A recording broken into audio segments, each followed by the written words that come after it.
The Dragons have been unmasked. We have now found out that not only was Taylor Swift complicit in all of the Baldoni legal drama, but so was Hugh Jackman. I have questions. We're going to get into them. I hope you're ready for it. Let's dive in. This is No Filter with Zack Peter, your go-to source for all the latest pop culture and reality TV tea, served fresh all week long. Now, let's dive in. And dive in we shall. Everybody, welcome on in, welcome on in, welcome on in. Happy post-Thanksgiving. It is Black Friday. Black Friday. Hey. What's up, guys? I hope you're having a lovely long weekend. Presuming you're having a holiday weekend and not working retail. If you are working retail, then I am so sorry. Hopefully people are not too wackadoodle crazy out there in these streets. But then again, that Black Friday chaos, the madness, like I kind of miss those days sometimes, like the 2011 chaos of like, let's go and let's wait at Best Buy at 4 a.m. and get the best TVs and get the best deals and like mob each other. Like those were the days, right? We're not there anymore. Now it's all just online. It's all just Amazon. But, you know, if you are looking to save today, our memberships, our No Filter All Access memberships are 30% off both plans, whether you become a member of the Zack Pack or the Zacktivated plan. Both plans are 30% off. No promo code needed. Automatically 30% off for this weekend. So go and sign up right now. You'll get 30% off your first 3 months. No Filter All Access. So go and sign up right now. All right.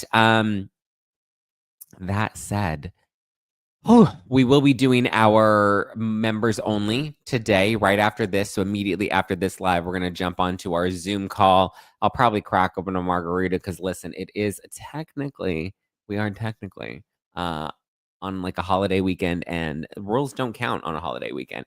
Robin says, "Hey Zack and the Zack Pack popping in to say hi. Heading out shortly to go shopping with my mom and sisters. Hope everyone had a great Thanksgiving. Are you doing Black Friday shopping? Anything good? Are there any deals up in these streets? I feel like what are the deals? Like when it's not like it used to be, like with the TVs and the furniture and like it was really the electronics that people would line up for. Time doesn't exist during the holidays. Exactly, Molly. Exactly." I had half a margarita left over from last night, and I woke up this morning and I finished it for breakfast. I'm like, why am I going to let a good margarita go to waste? Give me one margarita, I'ma open my legs. Give me 2 margaritas, I'ma give you some head. Give me 3 margaritas, I'ma put it in my puss. Put it 4 margaritas, I'ma put it in my tush. 1 margarita, 2 margarita, 3 margarita. Donna said, wait, we're already drinking? What's wrong with that? Why are you judging me, Donna? Like, what is this, like, judgment? Like, who do you think you are? Do you think you just fell out of a coconut tree? Wait, I have to show you guys this clip from, as you know, we filmed a behind-the-scenes docuseries from the Zacktivated tour that's finally going to be coming out in January. And I've been going through rough edits and looking at everything. And there's just this hilarious clip that I had to send to Donna this morning. And I'll share it with you guys here. It's an exclusive clip from the series that I posted on my Instagram stories, but I also just wanted to share it with you here because this is like some of what you're going to get, which was just such a good time. In the fridge. But you're not having it? You're going to make me drink alone? I really seriously, I have to. It's a glass of wine. No, it doesn't. Do not be a bad influence on me, Zack Peter. I'm not. I'm being a good influence that you're supportive of other people. Sometimes you need to think of health and community. And community means sharing, breaking bread and drinking the blood of Christ with the ones that you love. I'm gonna kill you. It's a glass. It's not, it's never just a glass. So don't get the big glass, get a small. I'm gonna do a What mini. is that? This is actually a wine glass. It's from Grazie Wine that sponsors me. So I will do, look, I'm gonna do a little mini. I really can't. I really don't want, I can't. I won't. Okay, I'll do a little. See, listen, it's very true. When you are amongst good company, like you're supposed, if somebody's drinking, you can't not drink. Like, what do you think? You just fell out of a coconut tree? Come on, like you just share. It's never. Molly says it's never just a glass. It can be. It's called moderation. Moderation. Donna says, on my tombstone, I'm here because of Zack. Oh, because of liver failure? No, actually, when I went to the doctor and we tested my liver is in pristine, exceptional shape. It's because you have to condition your liver. It's like going to the gym, right? It's like putting your liver through CrossFit. That's exactly what it's like. It's CrossFit for your liver. And then it just gets stronger. Duh. Moderation. We don't know her. I don't know who what is moderation? Poor Donna. She's a victim. I know. Susie says, it's freezing here. I'm having a cup of sake. Susie, when it's cold, then you should have a hot toddy. Hello. Which is just like tea with whiskey. Molly says liver would be so bored if we didn't challenge her. Exactly. Exactly. See, I'm with the people that get it, and the ones who get it, get it. When I used to drink a lot, my liver lab values were always good. See, Erica? Is your liver bad now?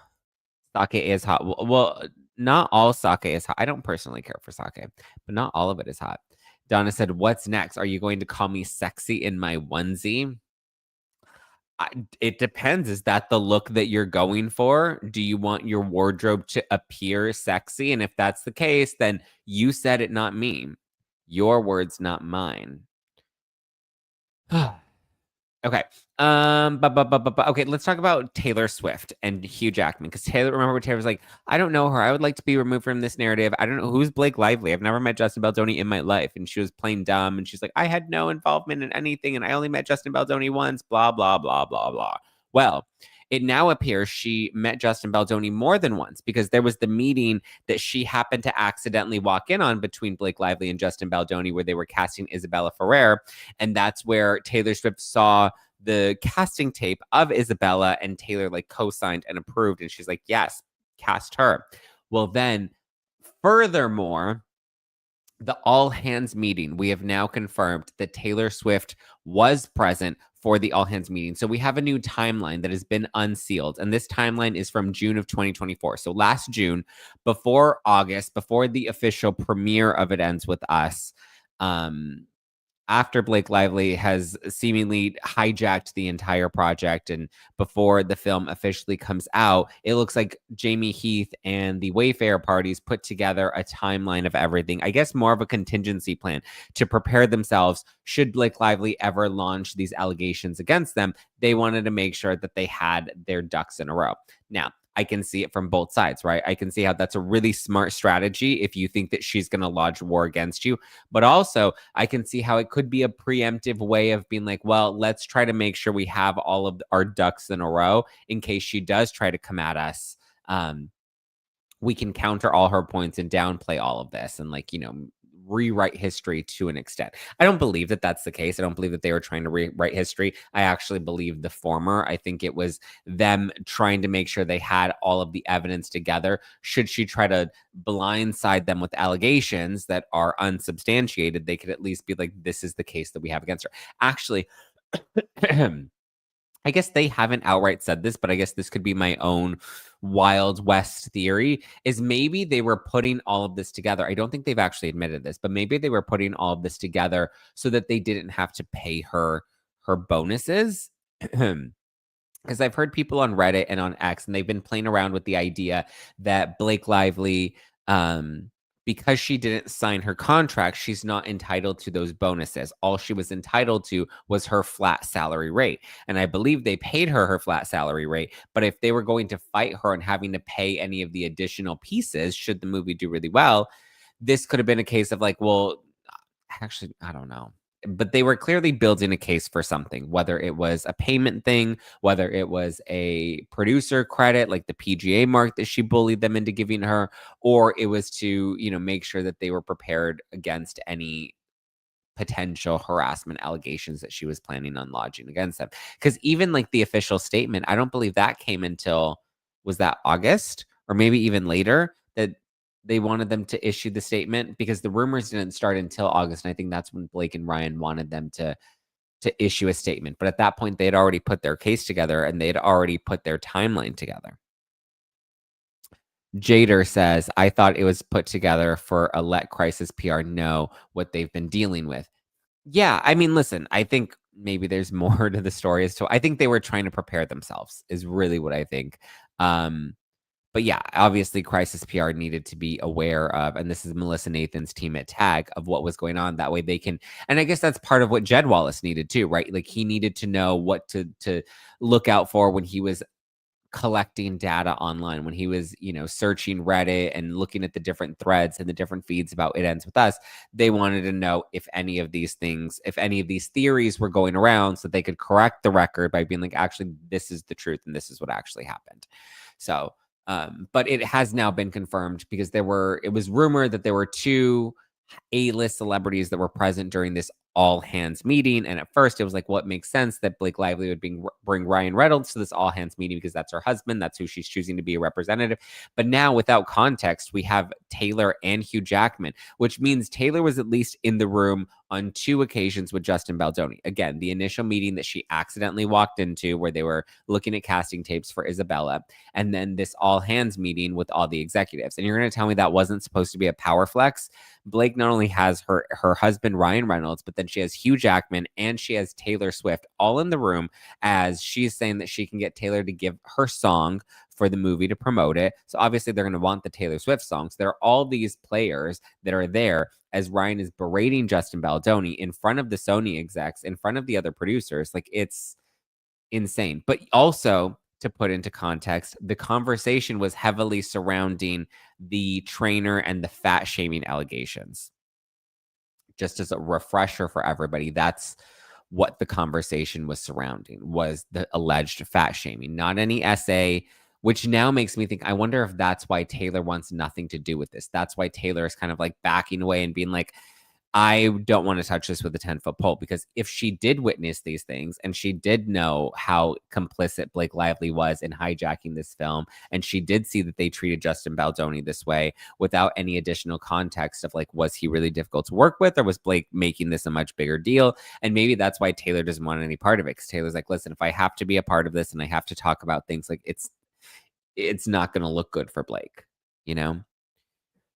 Isaac says, but are we sure that the timeline says it was during 2 occasions? Was she present on the second meeting? Well, I don't know if it's in this specific timeline, but there were 2 meetings that Taylor Swift was allegedly present for. These meetings didn't happen at the same time. There was one meeting that Justin Baldoni was having with Blake Lively, and that's, I think they were going over script rewrites or something. And it was in that meeting that he showed her. And that was an early on meeting, remember? Because that was prior to them being in production. Because Isabella Ferrer filmed in summer of 2023. And if he's showing a casting tape to Blake and Taylor, then I'm assuming that first meeting was happening before Isabella stepped foot on set, because in Isabella's interviews, and even I think in one of Justin Baldoni's interviews, they revealed that Taylor Swift was instrumental in getting Isabella cast in It Ends With Us. So that's one meeting. And then now we're hearing, according to the timeline, that this all hands meeting, which happened in January of 2024, which was well after Isabella completed production on It Ends With Us, then Taylor Swift was also present for that meeting that included Hugh Jackman, Ryan Reynolds, and the execs. Isaac says, I think people are confused. Not doubting on you, Zack. No, I just clarified. The first meeting that we have heard Taylor Swift participate in was the Laura says, is it in that timeline that Taylor was present for both meetings? I don't think it's in that timeline, but again, we've heard 2 references of 2 different meetings that Taylor Swift has been involved in. If I'm not making sense, please let me know, because I feel like I'm being clear. There was the initial meeting, which was where Taylor Swift was apparently instrumental in helping to cast Isabella. Isabella was filming her scenes in summer of 2023.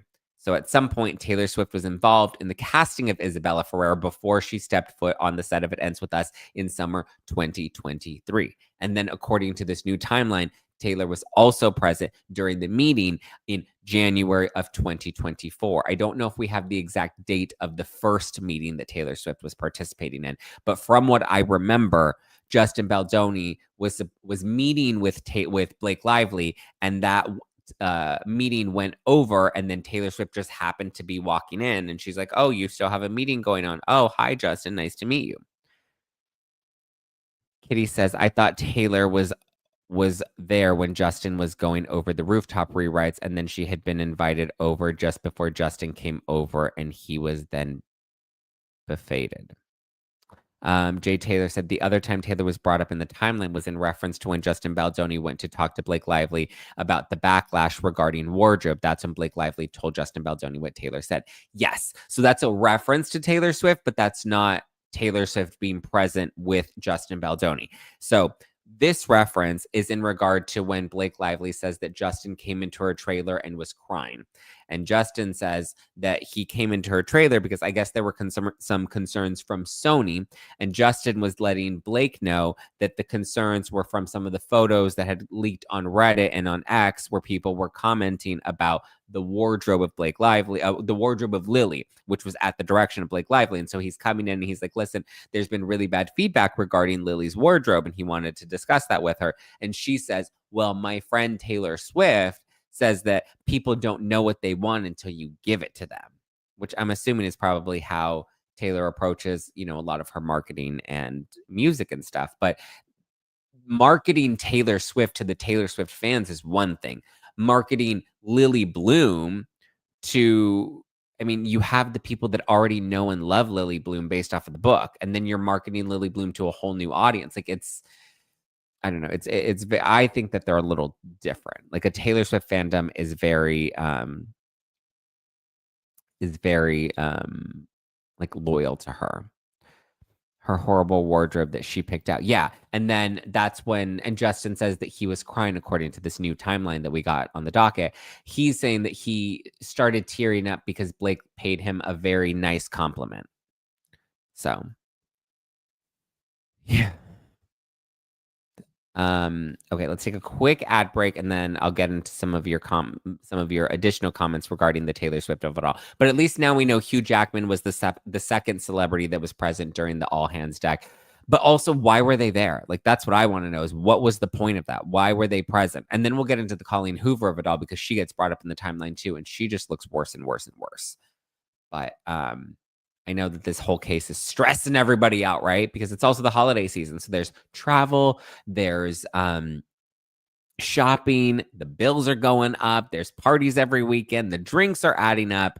And that's why I want to kind of just like find my inner calm, keep my peace of mind, and also make sure I'm being mindful of my calories, which is why this season I'm opting for Soul's Out of Office gummies.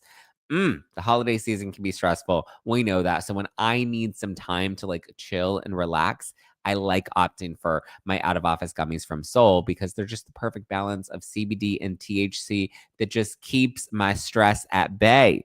Soul is a wellness brand that believes feeling good should be fun and easy. Soul specializes in delicious hemp-derived THC and CBD products designed to boost your mood and help you unwind. Their best-selling out-of-office gummies were designed to provide a mild, relaxing buzz, boost your mood, and enhance creativity and relaxation with 5 different strengths. You can tailor the dose to fit your vibe, from a gentle 1.5 milligram microdose to their newest 15 milligram gummy for a more elevated experience. I am enjoying my 3 milligram blue raspberry gummies. Just one gummy is like, just kind of takes the edge off, and I just feel at ease. So if you want to take advantage of Soul's Black Friday Cyber Monday deal, go right now for a limited time. Get 40% off your entire order. That's 40% off anything in the Soul website. Anything on the Soul website, just go to getsoul.com and use the code NOFILTER. That's getsoul, SOUL, getsoul.com, and use the promo code NOFILTER for 40% off. Don't miss their best deal of the year. Go right now. Okay, let's see. Let's see, where are we at? Christina says, you guys are referencing. It's a bully tactic to have Taylor and Hugh Jackman there. Sharon says, thank goodness you understand this like I do. Me? Yeah, I think we're on the same page, right? They're saying that it was intentional that Taylor and Hugh were there. It was a power move on Blake's end, 1000%. My mom used to babysit Hugh's kids for about 18 years. Wow, Susie, is there any tea in there? Mystic says, I keep thinking about her dragons comments. So it was definitely intentional and meant to be an intimidation, in my opinion. Absolutely. But intentional not just on not just for Baldoni, but intentional, I think, for Sony as well, because the Sony execs were there and they wanted to let the Sony execs know that like Baldoni's not in charge, we are in charge, and look at we have our dragons here. We got Hugh, we got Taylor. Like, why was Hugh even there? X Lady says April 2023, berating Justin for the weight thing. Taylor there, no date. Justin and Blake running lines at the penthouse. Taylor shows up right before Justin left, and the script interaction dragon text right after. Yes. Berating Justin for the weight thing. Taylor was there. That was in April 2023. That was the all hands deck in January of 2024 where Ryan berated Justin. That was the all hands meeting that they had in January of 2024. I don't know where this April 2023 is going because April 2023 was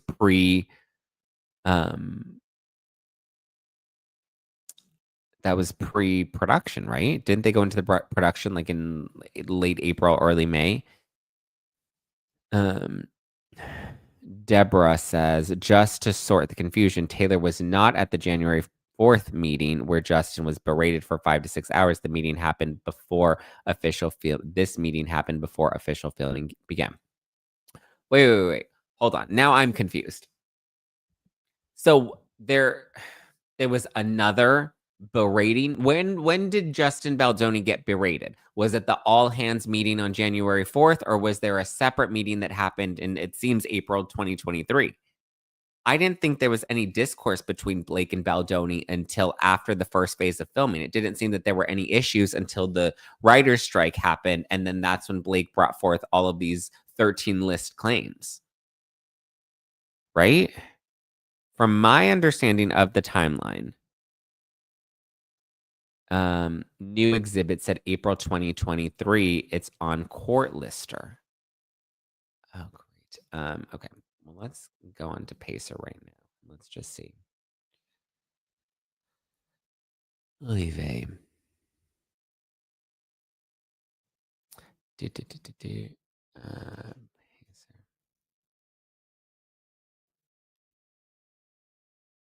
All right. I am on Pacer. Let's see.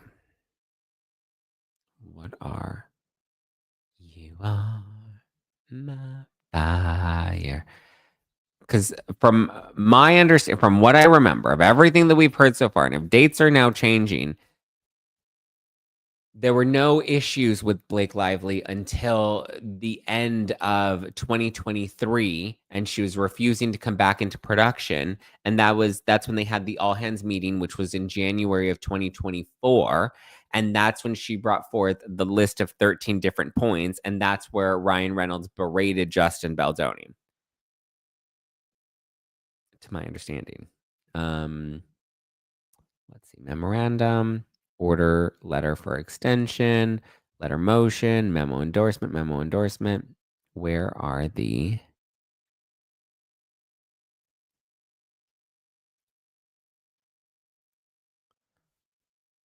Let's see, docket. Okay, exhibit 17, 874.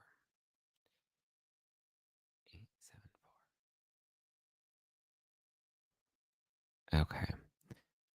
17. All right, here we are. Let's pull this up so we can review it together. Exhibit 17. Okay. Here's the timeline. Okay, so let's just go through the timeline, right? Okay.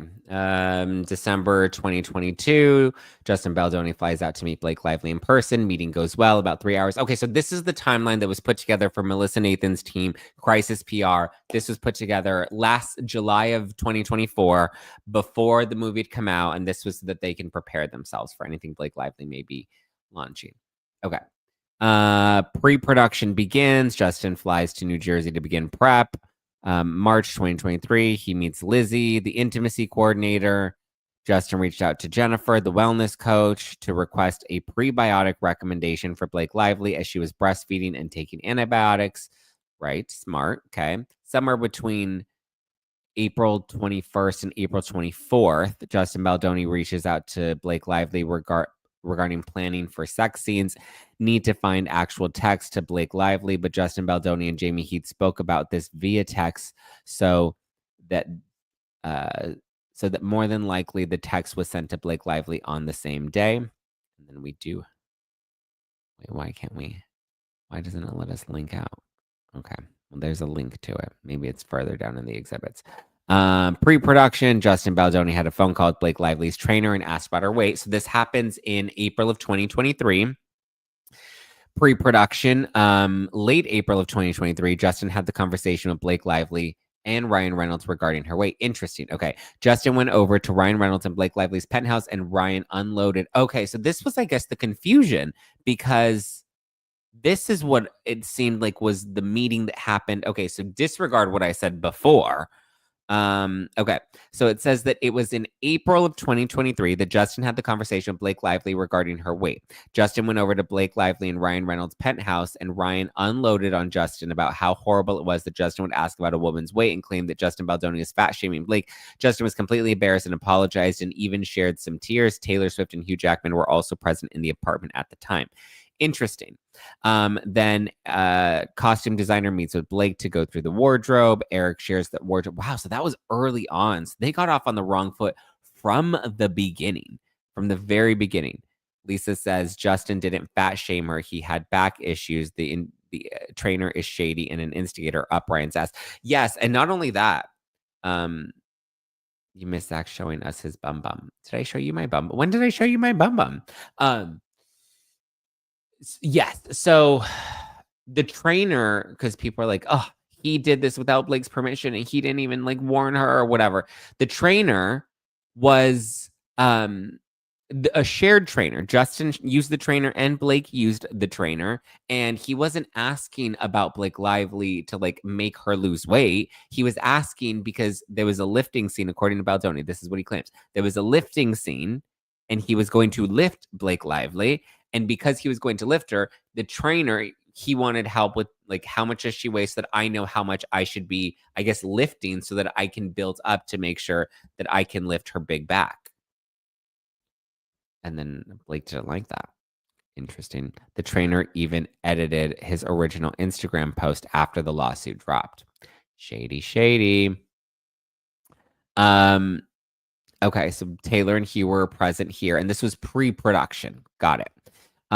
Then they have the wardrobe fittings, moving slowly, worried about getting everything done in time. Rehearsals began also in April. Justin and Blake work on the script and had rehearsal. Justin and Jamie met with Blake at the production office. Justin makes comments about praying to Blake Lively's father. Blake Lively later included this in one of her infractions in her all-hands meeting before phase 2. Got it. And then we have May 1st. Alex expresses concerns about Blake's changing scenes. And then Alex says she's fixing the script. She's now directing the movie. This is bad. Yeah, because they were getting concerned about the power that she was starting to control. And this is all pre-production. This is crazy. They have an HR training on May 5th of 2023, respect in the workplace meeting. Got it. Then May 7th, 2023, Blake Lively informed production that her baby is ill and that she would not be able to travel to Las Vegas. Interesting note is that Blake was seen at Taylor Swift's concert on 5/13. Alex says to Jamie in that text, the other part of me is wondering if all of this is a ruse to getting her ultimately put out of the movie later this week when the strike escalates, depicting the friction already. Got it. So there was friction. He says, Alex says to Jamie in a text message, the other part of me is wondering if this is all a ruse, getting to her ultimately putting out the movie later this week when the strike escalates. Interesting.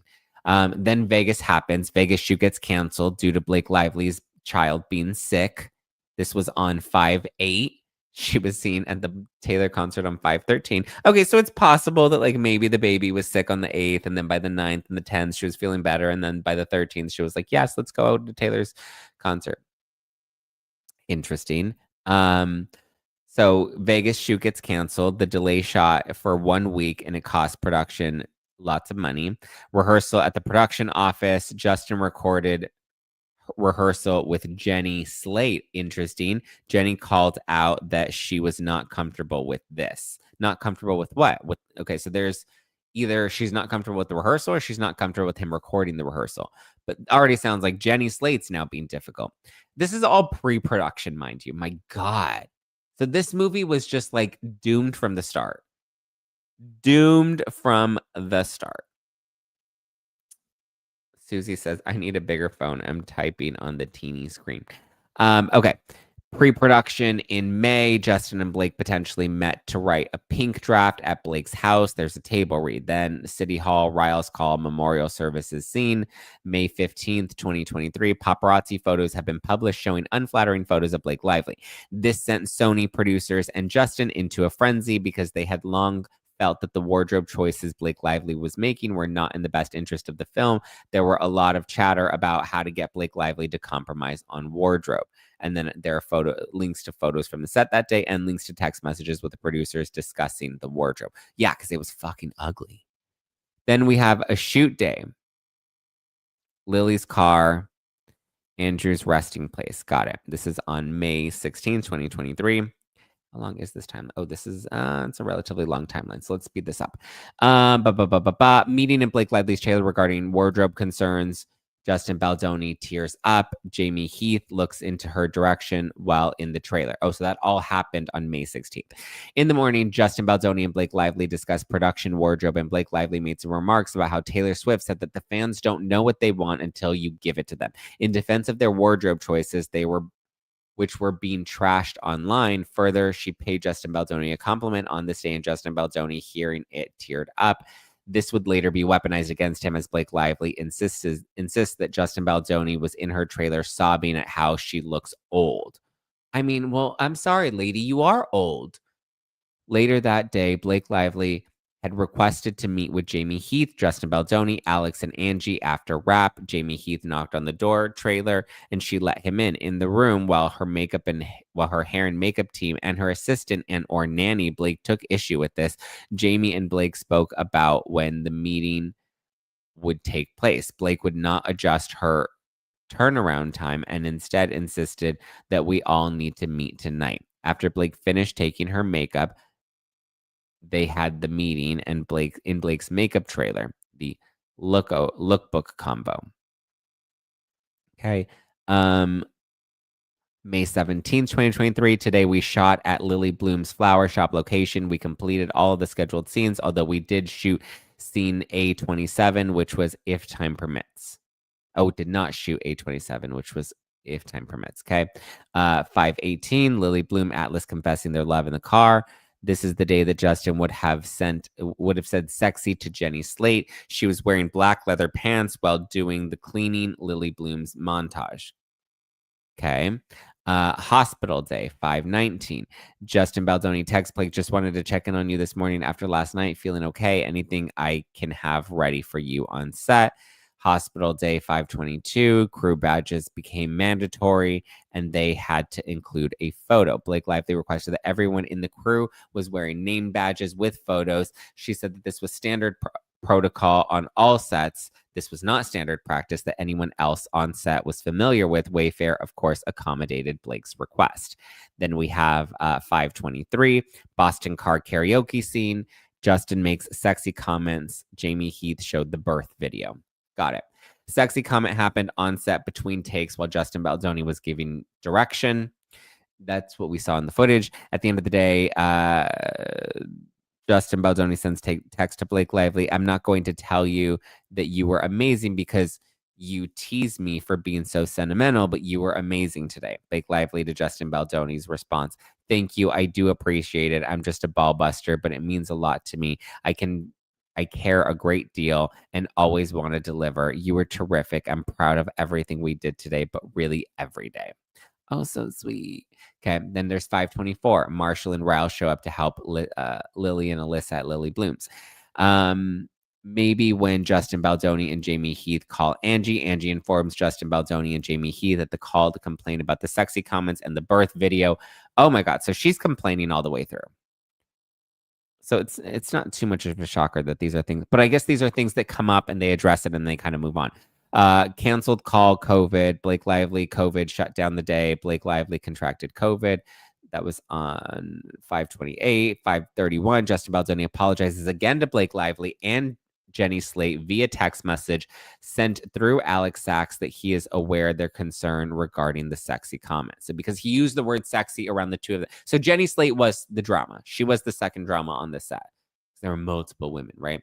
Then June 1st, production resumed shooting. Blake took Alex, Justin, and Jamie to her trailer to discuss the complaints that she had about them. These complaints included 1, the sexy comment, 2, Jamie Heath showing the birth scene, and 3, told Justin Baldoni that he should not cry anymore. Don't cry anymore, sissy. Quiet, piggy. That's what she told Justin. She said, Justin, come into my trailer. Quiet, piggy. That's what he should have told her. Quiet, piggy. Then she told Jamie Heath that he looked at her while in her trailer. God forbid he look at her. What? She's in a room full of what? 5 other people, but God forbid Jamie Heath look at her. She also mentioned, she says that she was offended that Jamie Heath asked Miss Lively's sister for a hug and then minimized HR complaints. They're from the Baha'i faith. Like, I feel like they're just kind of like, oh, give me a hug. But I get it. Some people are uncomfortable with hugs. I get that. Is that like a legitimate HR concern? I don't think so. But like, I mean, my God, what happened to like, are we not allowed to make hugs happen? Like, what's wrong with hugs? My goodness. Okay. Then she also mentioned something to Alex Sachs that I can't recall. Okay. Well, then it looks like Robin, her sister, is the third person, right? Because we have Jenny Slate and then we have Blake Lively's sister, and Blake Lively's sister is like weirded out that Jamie Heath is like, give me a hug. And she's just like, ew, oh my God. And then Blake Lively's like, oh, he looked at me. A black man looked at me. Okay, Blake, got it. June 3rd, Blake Lively invites Justin Baldoni into her trailer while she's pumping. June 2nd. Oh, are the dates mixed up? June 2nd, Justin and Blake potentially met to make a script change at her apartment. AJ emailed Yellow revised pages that night. June 3rd, Jamie Heath calls Julie Bloom to let her know that we are letting her go. He goes on to say she is pissed. Alex, Jamie, and Justin had already spoken the replacement AD, Alex Finch, about coming on board. Then there's a mirror shower scene. This would be the first nudity scene of production. Lindsay Gottlieb, Blake's lawyer, took issue with this, as at the time the nudity writer had not been signed yet. Okay. Then, this one's in red. June 5th, strike shutdown day. Picketers shut down the set. We tried to add fiery SC, which would put us far away from the picketers, but Blake Lively wouldn't cross picket lines. Interesting. We tried to hire fairy security, which would put us far away from the picketers, but Blake Lively wouldn't cross picket lines. Okay. Then June 7th through the 8th, resumed shooting at the Root due to bad air quality. Justin and Alex had their thing on set. Alex insisted that Justin Baldoni had the shot and did not need to do another take. Justin Baldoni sternly responded that I will decide.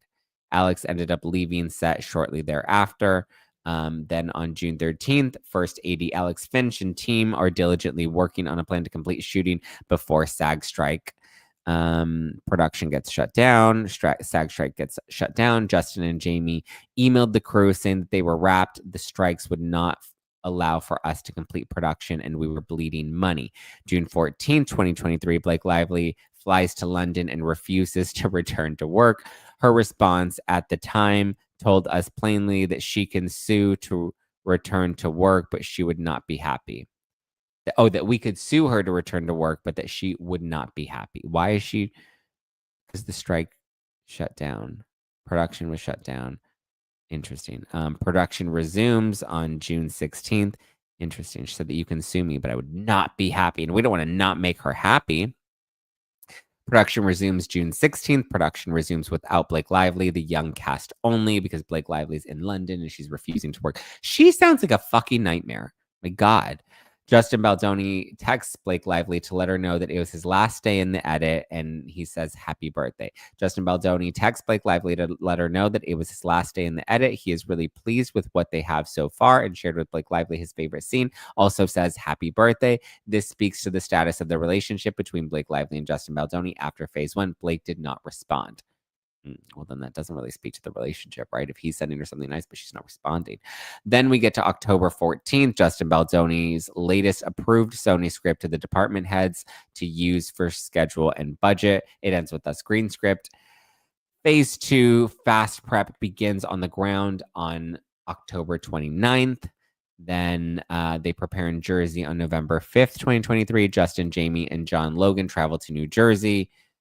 On November 9th, Lindsay sent confidential production letter to Wayfair on behalf of Blake Lively. Then phase two of prep for production is paused. Shooting pushed to January due to Blake Lively not willing to work. So she didn't work for months. My God. November 17th, Jamie and Justin fly back to LA. November 21st, they brought on Todd Black. November 22nd, crew informed we're pushing phase two production, and January prep pushing to mid-December. We get the production letter. And Lindsay agree via email to the 17-point letter. It's not signed until January 18th, though. Got it. Production resumes in December, right before Christmas. Blake Lively is working on script revisions. In December, it was widely understood by those in production, that Blake Lively was working on script revisions, which delayed prep and expanded the budget. Then December 28th, Blake Lively reached out to Justin Baldoni to set a meeting prior to the return to production. There's no mention about the nature of this meeting and what would be covered. Then on January 2nd, all LA crew traveled to New Jersey. On January 4th, 2024, this is the meeting at Blake Lively's house with Blake, Ryan, Justin, Jamie, Angie, Alex, and Todd, where Blake and Ryan expressed all their feelings. Got it. So I'm assuming he berates them again he berates Justin again, because didn't it happen in front of the Sony executives? And don't we have that text messages between Justin and the rest of with Rainn Wilson and Jamie Heath, and Justin's like, I can't believe what just happened. And then we had one of I believe it was Angie, one of the Sony executives, that's like, I can't believe I didn't intervene. I've never seen someone get berated like that. We had all of that happen from this meeting. That's why I thought this is where the fat shaming came from, but I guess not. I guess that beating came in April of 2023. So there are now two instances where it appears Ryan Reynolds berated Justin Baldoni. Yes, the Sony executive wished he would have said something. So yeah, so then there are now, based off of this timeline, it appears that there were two instances where Justin Baldoni was berated. Did Blake have her hand over her text messages and emails? I don't know. How could Blake Lively constantly not show up and be sick, messing up the cast, crew, etc.? She's beyond gross. And the fact that the rest of the cast stood by her after all this shit is crazy. Okay. We have the all hands meeting. Then we have the first day of phase two, which was literally the next day. Wow. So the all hands meeting is the 4th, and then January 5th, 2024 is when the first day of phase two begins. Blake Lively. And then on the 7th, Blake Lively sends script revisions the day before shooting. Blake Lively sent Justin Baldoni and production team script revisions day before shooting with cuts and changes that she deems fit. This is highly irregular behavior by an actor. This also made it nearly impossible for production to be prepared when the script is being changed less than 24 hours before shooting. Then there's a protection letter on January 18th. The protection letter is signed by Blake Lively's nudity writer, signed by Blake Lively. New Jersey wrap on January 26th, last day of the shoot in New Jersey. LA prep begins on January 29th. Then on February 5th, Blake Lively sends Justin Baldoni and producers script revisions. This is 2 days prior to shooting. She is stepping in as the director and not looking for input from Justin Baldoni. This is February of 2024. We have the LA rooftop scene, which happens on February 7th and 8th. Production wraps on February 9th. Justin Baldoni director's cut period begins. It's a 10-week period. Wayfair informed by Sony that Blake Lively wants time in the edit room to work with Justin Baldoni. Otherwise, she wouldn't stand behind the picture. Again, this bitch. And not only that, but he was allegedly harassing her this whole time. And now she's like, let me go into the editing room alone with him. Jesus Christ, this woman is insufferable. Test screening on the Sony lot. Blake Lively did not show the first day in the edit with Justin Baldoni. Blake Lively joins Justin Baldoni in the edit on day 1. Blake Lively was in the edit for only 1 day with Justin Baldoni or Una and Rob. She did not show for any days there afterwards. Then there's a test screening on the Sony lot, Justin Baldoni's family and friends. There's an overall 88% satisfactory, not an official test screening, only did cards and upload results, shared score results with Blake Lively directly after screening. Blake Lively requests to work on the film with Justin Baldoni. Wayfair agrees to give her 4 days to work through their ideas. Blake Lively worked with editors Una and Rob during this period. Blake Lively is granted time with the edit on her own without Justin Baldoni. Blake Lively requests more time in the edit without Justin Baldoni. Blake Lively extended her time with the edit, and this was done under the threat that she would not promote the film otherwise. So there's a lot of this, right? There's a lot of, I'm not going to promote the film if you don't give me what I want. Give me what I want, give me what I want, give me what I want, or I'm not going to promote the film. So this is all happening until May. Then on March 28th, there's a Denver test screen. There's an overall 76%. One person from Blake Lively's Maximum Effort team attended the screening. Okay. And this was to test it. And there was a 76% satisfaction. Okay. May 2nd, there's a trailer release. Blake Lively threatens to hold up the trailer release in order to get more time in the edit. Blake Lively would not approve the trailer. We also wanted to use Taylor Swift's song, and Blake Lively threatened to call Taylor and not allow it. Wow. Then on May 3rd, Wayfair grants Blake Lively more time in the edit. Blake Lively brings in her new editor, Shane Reed. Wayfair approved Blake Lively to work with the new editor, Shane Reed, from May 3rd to May 8th. Alex shares concerns with Jamie Heath that Blake Lively will want directing credit, speaks to the motive for Justin Baldoni and Wayfair, feeling that they need to protect Justin from unknown claims that Blake Lively may have. Trailer launch influencer event at Sony happens on May 6th with Colleen Hoover, Taryn, Justin, and Jamie after. Justin Baldoni divulges to Colleen Hoover all the behind-the-scenes drama that went down and tells her about the sexy comment. Both Colleen Hoover and her friend Terry are empathetic to the situation. Colleen calls Brandon Sklenar and divulges details of the dinner Colleen Hoover had with Justin Baldoni, Jamie Heath, and Taryn to him. We later hear that Blake Lively and Ryan Reynolds that this dinner made her uncomfortable, Colleen Hoover. Then on May 13th, Justin Baldoni does a test screen. There's an overall 86% satisfaction. Okay. Then on May 24th, Baldoni Friends and Family screening, overall low score. Interesting. Todd Black, Colleen Hoover, Bradley Cooper. Oh, this was Blake Lively's. Okay, sorry. So in New York on May 24th, Blake Lively has her Friends and Family screening, which includes Todd Black, Colleen Hoover, Bradley Cooper, Ryan Reynolds, Sean Levy, and Gigi Hadid is also present. We didn't find out Colleen Hoover would be there until after Todd Black told Jamie Heath this was a surprise, as Colleen had no relationship with Blake Lively up to this point. On May 28th, Jamie Heath texts Colleen Hoover. Colleen responds to Jamie and said that she doesn't want to be in the middle and that we should find a way to work together. Blake Lively told Josh we would not do any press. She would not do any press with Justin Baldoni. That was Blake Lively, and this is end of May. Then May 30th, Blake Lively does her test screening and overall gets a score of 83%. Okay. Josh G, Angie, Justin Baldoni, Jamie Heath attend Blake Lively's screening. They were informed by Josh G that Colleen Hoover is working with Blake Lively. She also said that Blake Lively informed him that Colleen Hoover won't promote the film either unless we use Blake Lively's cut, which she was involved in giving notes and feedback. Interesting, because now Colleen Hoover says that she was involved, but she was involved in Blake Lively's edit and now says she won't promote the film unless Blake Lively's edit is used. Seems like Colleen Hoover was just trying to pick whoever she thought was going to be the bigger grab. Seems she let her ambition get the best of her. May 31st, Jamie Heath shares with Alex that despite Justin Baldoni's cut testing higher than Blake Lively's, Blake Lively won't backed down and wants her cut to be used. Alex asked to link to view Blake Lively's cut of the film, and Jamie Heath told her that everything needs to be approved by Blake Lively, illustrating just how much power she had. The original editors were let go and replaced by Blake Lively's editor, Shane Reed, on June 3rd, 2024. Una cried and was angry about this decision. Blake Lively did a Torrance test. Number 4 overall got an 81%, and that was June 6th. The cut went back to Justin Baldoni's cut mostly. This cut went back to Justin Baldoni's original cut mostly. Blake Lively brings on a new composer, Robin Duncan. Brian Tyler, composer, is fired. Then there's Book Bonanza on June 13th. Blake Lively, Colleen Hoover, Brandon Sklenar, Isabella Ferrer, and Alex Sachs attend Book Bonanza in Texas. Sony was not aware that Brandon and Isabella would attend.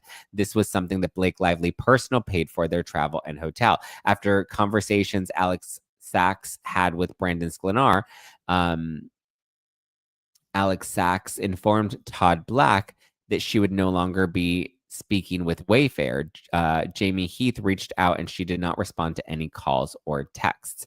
Per Todd's conversation with Alex, Todd understood that none of the cast present would be doing any press with Justin Baldoni, including Brandon Sklenar, Colleen Hoover, and Isabella Ferrer. So something happens. She tells them something. She tells them something, which to me is just kind of crazy. Crazy. Because something happens, right? We have, what was it? Was it Book Bonanza? Yeah. Per Todd's conversation, he was told that none of the cast would be doing press with Justin Baldoni. Nobody knows why, right? Aside from what Blake is telling them. Josh G speaks to Blake Lively, and Blake Lively states that she thinks Justin Baldoni should continue to do press and she will take pictures at the premiere, but she did not want to do any press with him. She also told Josh that the younger cast did not know anything.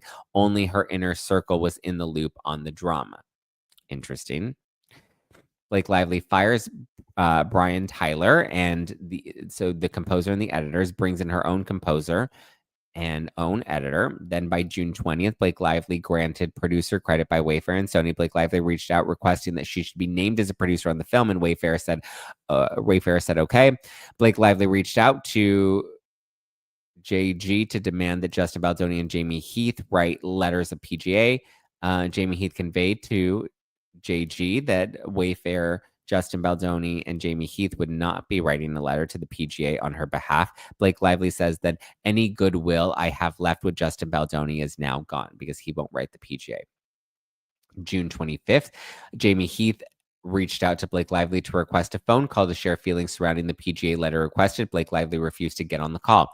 June 27th, Justin Baldoni and Jamie Heath send the PGA letter on behalf of Blake Lively for the PGA mark. He also sent an internal email that said that they only did this because of extortion levied by Blake Lively. Then on July 7th, Lindsay sends a cease and desist letter to Wayfair regarding the coffee table making of It Ends With Us book. Blake Lively's team saw pre-sale flyers for the book and saw that Blake Lively's name was on the cover. Additionally, her body double was used on one of the collage images on the cover. IM responds to Lindsay on the same day to let her know that they will remove her name and images from the books. I guess there was a coffee table book that was in the works. Colleen Hoover reached out to Joanna and Atria to inquire about the book. Colleen Hoover was concerned that she did not realize that none of the cast was included in the book. She didn't feel comfortable with this. Atria emails Jamie Heath to let him know that they are pulling the Irish coffee table book and won't publish. Joanna was really disappointed, and texts Colleen Hoover context as to why the cast was not included in the book. She also said Blake wins. Roger Ebert interview discussion with Company 3. Justin Baldoni reached out to Stefan Sonnerfeld to request to do a mock coloring session for It Ends With Us for the Roger Ebert Day in the Life interview. SS texts Blake to warn her. Blake Lively messages JG. JG called Jamie Heath and conveyed that Blake Lively was not happy that Justin Baldoni was doing a coloring session when he didn't do the work. Ryan Reynolds calls WME. Ryan Reynolds reached out to Patrick to tell him that their side of the story. Ryan Reynolds speaks to Danny Greenberg. Ryan Reynolds called Justin Baldoni a deranged predator. He also says that they want to put this fiasco behind them and don't want anything to do with Justin Baldoni after August 9th. Ryan Reynolds mentions that no one from the cast and Colleen Hoover want him at the premiere, and he asked DG, Danny Greenberg, why he is coming. Because he's the fucking director and the main co-star of the film. Josh G calls Jamie Heath to let him know that Blake Lively threatened to not attend the premiere if Justin Baldoni goes. Josh G calls Jamie to let him know that Blake Lively made the threat if Justin goes. Jamie Heath speaks to Josh to let him know that Justin Baldoni and Wayfair will still be attending. Jamie Heath to Josh to let him know that they're okay. Then July 30th, Blake Lively tells Sony that Justin Baldoni's junket on a separate day. Josh, Gloria, Danny get on the call with J.A. and Jamie Heath to let them know that Sony will be planning a separate junket day for Justin Baldoni and J.A. J.A. pushed back and they agreed to keep it. I'm assuming J.A. is Jennifer Abel. J.A. pushed back and they agreed to keep it on the same day and have Justin Baldoni do a junket from his own hotel, not from the Four Seasons, where I'm assuming Blake was. Wayfair officially onboards tag PR team and street relations on August 3rd. Well, yeah, shit had gotten really bad. August 6th, Blake Lively refuses to walk the red carpet with Justin Baldoni or be in the same theater. Wayfair reluctantly agreed to the carpet during separate times and have separate screenings for Wayfair, Justin Baldoni, and Blake, and the rest of the cast in the main theater. Blake Lively and Colleen Hoover gave a speech in the theater, mentioned Wayfair in the speech. I think there's a recording. Sony attends Blake's theater. Blake also refused to allow Wayfair and Justin to attend the after party, which was paid for by Wayfair and Sony 50-50. Wayfair compromised on the organization of its own after party with 24 hours notice. Cast and crew were confused by this, understandably. And that seems to be the main timeline leading up to the premiere. And then it seems there are additional timelines or additional copies of the timelines, all leading up to the premiere. Interesting. Okay. Wow. What if the insurance company wins against Wayfair? I remember Amber Heard lost against her insurance company. Why do Justin Baldoni have to suffer like this? The way the insurance company is just doing what the insurance company does, and they want to absolve themselves from any sort of responsibility. So I believe part of what the insurance company is claiming is that Blake Lively's allegations came before they renewed their insurance. So therefore they shouldn't be responsible because there were already concerns that were not reported to the insurance company when they renewed their insurance at Wayfair. Michelle says, we don't really get snow here, just endless rain. Oh, I'm glad you guys are having a lovely conversation about the weather. Brenda says, Blake has always been horrible for years. That's why Ryan loves her. I think they're both horrible. Different versions, basically the same thing. Yeah. So we'll see what happens. We will see. Viola says, oh, Ryan, honey, one of the deranged person in the room is you. Hint, it's in any room you're in, including the solitary confinement and a straitjacket. Okay, well, that's the timeline. That's the overview of what we have leading up to the premiere. I hope you guys had a great Thanksgiving. Members only is about to start. So if you're not a member of No Filter All Access, you can become a member right now. Just click the link in the description below. It's 30% off this weekend to sign up. For your first 3 months, you'll get 30% off. So if you want to sign up and become a member of No Filter All Access, I suggest you go right now and sign up and become a member and join us. We're about to go live on Zoom. These calls don't get recorded. So it's just you and me shooting the tea, having fun. What a good time. So join right now on Supercast. There's a link. If you were already a member, then you should have gotten an email with the link, but the link is in Supercast. So if you log in on Supercast to your No Filter All Access account, you will get the Zoom link. Head on over there right now. I'm already 10 minutes late. I apologize. But yeah, join No Filter All Access. More Zooms to come, more book clubs to come, more bonus episodes to come. You'll also get the behind the scenes Zack tour series, which will be so fun. But all right. Love you. Appreciate you. Have a great time. Aw, look at that. Anchovy11 says, thanks, Zach. Appreciate you going over this. I appreciate you guys. I love you. I'm so grateful and thankful to all of you guys. Thank you for all the super chats. Thank you for all the love.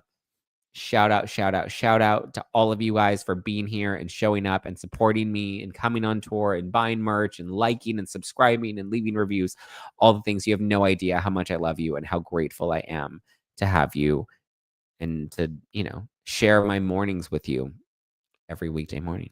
All right, I'll chat with you on Zoom in just a bit. Love you, appreciate you. Talk to you guys soon. Have a great weekend.